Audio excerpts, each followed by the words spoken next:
Hey everybody, how's it going? About a week and a half ago, I got an email from some social media person at CompTIA, and it was extending an offer of a meeting with the CEO. And I said, sure, I'd love to have a robust conversation with your CEO. It doesn't matter if we disagree on a lot of core issues. I'm more than happy to put down any of the aggravation that I may have or that you may have so that we can simply have a discussion, person to person, about what our concerns are and how we can move forward.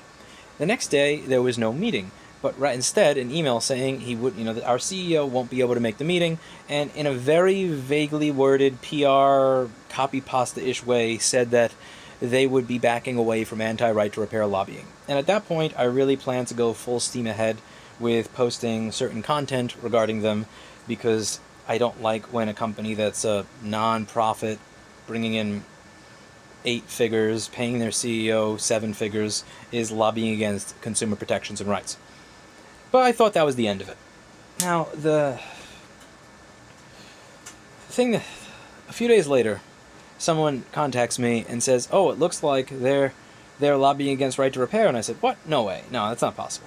This hearing that you're talking about where they lobbied against it is on, or they submitted testimony against it on the 6th. And we had a discussion on the 3rd and the 2nd. No way.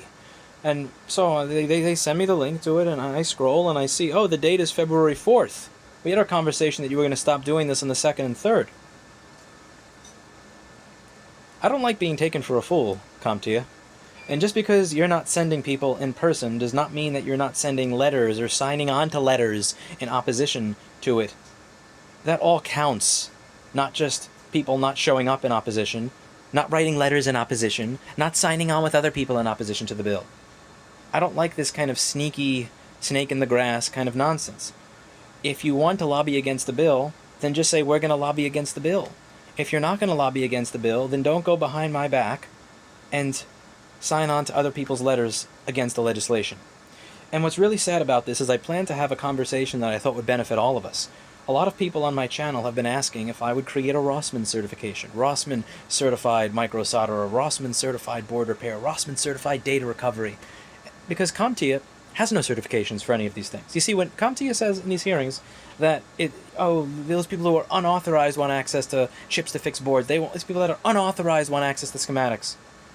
How do I get certified through CompTIA to do board repair? How do I get certified through CompTIA to do hard drive data recovery? How do I get certified through CompTIA to micro solder? I can't. Not only is their point invalidated by the fact that they don't have a certification in this arena, and it could be validated if they had a certification in that arena, it's also a great revenue-generating opportunity for them to be able to say that they have a certification. I have a brand name and a lot of knowledge. People trust my general methodology that I use for troubleshooting boards, and they trust the quality with which I do my work based on everything that I've uploaded. CompTIA has already practices and programs and infrastructure in place to support creation of certifications that matter in the industry, as well as all the testing facilities to be able to issue these certification exams and certify people. This could have been an excellent partnership. They could have added a lot to their bottom line, but instead you do this snake in the grass thing, which is why I'm not even angry. I'm just disappointed, because I went into that expecting to get a phone call where we could talk about how you can improve your standing in the industry, you could make more money, and I could stop having to argue against all of this security fear-mongering nonsense. I thought that this would be good, and honestly, I thought that given that the CEO of CompTIA makes over $1 million per year for a non-profit company selling certifications that are fairly useless, people don't need to know how many FireWire 400 devices can be daisy-chained in 2015, Todd, to know how to do enterprise troubleshooting. I thought that I thought he would just be happy with the fact that he's making that amount of money to where he could retire for the rest of his life and not have to worry about anything and just stop lobbying against consumer rights. But that's not what they did. So there's a video that I'm going to be uploading, and I'm also going to be including a lot of citations in the description. If you wish to download this video and chop it up and make it a part of your video, you're welcome to do that. If you'd like to share this information with others, you can do that. If you want to re-upload the video to your own channel, you can do that. If you want to cut out pieces of it and include it in anything that you're doing, that's totally fine. What's important to me is that the maximum number of people that could potentially be revenue generators for CompTIA cease to be revenue generators for CompTIA as a result of A, the anti-repair lobbying, and B, the dishonesty regarding stopping the anti-repair lobbying.